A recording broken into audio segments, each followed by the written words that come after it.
ഗാസയിലെ 2.3 ദശലക്ഷം നിവാസികളിൽ പകുതിയോളം ഉൾപ്പെടുന്നത് കുട്ടികളാണ്. കഴിഞ്ഞ 17 മാസങ്ങൾക്കിടയിലുള്ള കാലയളവിൽ ഇസ്രേലി ആക്രമണങ്ങൾ അവരുടെ വീടുകൾ തകർക്കുകയും അതുപോലെ സ്കൂളുകൾ നശിപ്പിക്കുകയും അവരുടെ ആരോഗ്യ സംരക്ഷണ സൗകര്യങ്ങൾ അടിച്ചമർത്തുകയുമായിരുന്നു ചെയ്തിരുന്നത്. ജീവൻ നഷ്ടപ്പെട്ട കുട്ടികളെക്കാൾ ദുരിതം ഏറ്റവും കൂടുതൽ അനുഭവിക്കുന്നത് യഥാർത്ഥത്തിൽ രക്ഷപ്പെട്ട കുട്ടികളാണ്. ബാല്യത്തിന്റെ മധുരം നുണയാതെ യുദ്ധത്തിന്റെ മുറിവുകളും മറ്റും കൊണ്ട് ജീവിക്കേണ്ടി വരുന്ന ഈ കുട്ടികളുടെ എല്ലാം ഭാവി ഇപ്പോൾ ശൂന്യതയിലാണ് നിൽക്കുന്നത്. ഗാസയിൽ ഓരോ 45 മിനിറ്റിലും ഒരു കുട്ടിയെ വീതം ഇസ്രയേൽ കൊലപ്പെടുത്തുന്നുവെന്നാണ് റിപ്പോർട്ടുകളിലെല്ലാം പറയുന്നത്.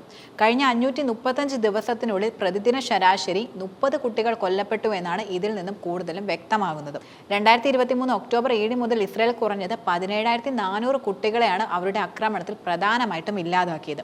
അതിൽ 15,600 പേരെ തിരിച്ചറിയുകയും ചെയ്തിട്ടുണ്ട്. ഇനിയും പലരും അവശിഷ്ടങ്ങൾക്കിടയിൽ കുടുങ്ങിക്കിടക്കുകയാണ്. അതിൽ മിക്കവരും മരിച്ചതായിട്ടും വിലയിരുത്തലുകൾ നിലനിൽക്കുന്നുണ്ട്. അതിജീവിച്ച കുട്ടികളിൽ പലരും ഒന്നിലധികം യുദ്ധങ്ങളുടെ ആഘാതം സഹിച്ചവരാണ് എന്നത് ഏറെ വേദനാജനകമായ ഒരു വസ്തുതയുമാണ്. അവരെല്ലാം ഇസ്രയേലി ഉപരോധത്തിന്റെ അടിച്ചമർത്തൽ നിഴലിൽ ജീവിച്ചു വരികയാണ്.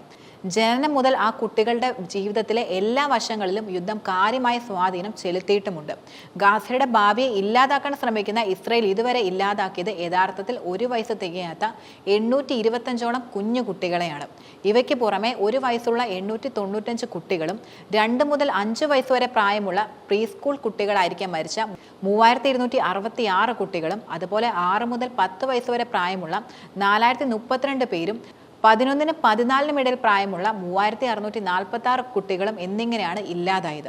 മാത്രമല്ല, സ്വാതന്ത്ര്യത്തിന്റെ ഒരിക്കലും സാക്ഷാത്കരിക്കപ്പെടാത്ത ഭാവിയെക്കുറിച്ചുള്ള സ്വപ്നങ്ങൾ ഉപേക്ഷിച്ചും അഭയം കണ്ടെത്തുവാനായി നടന്ന 15-നും 17-നും ഇടയിൽ പ്രായമുള്ള 2949 പേരും ഈ യുദ്ധത്തിൽ ഇല്ലാതാവുകയായിരുന്നു. ഇതിൽ 8899 പേർ ആൺകുട്ടികളും 6714 പേർ പെൺകുട്ടികളുമാണ്.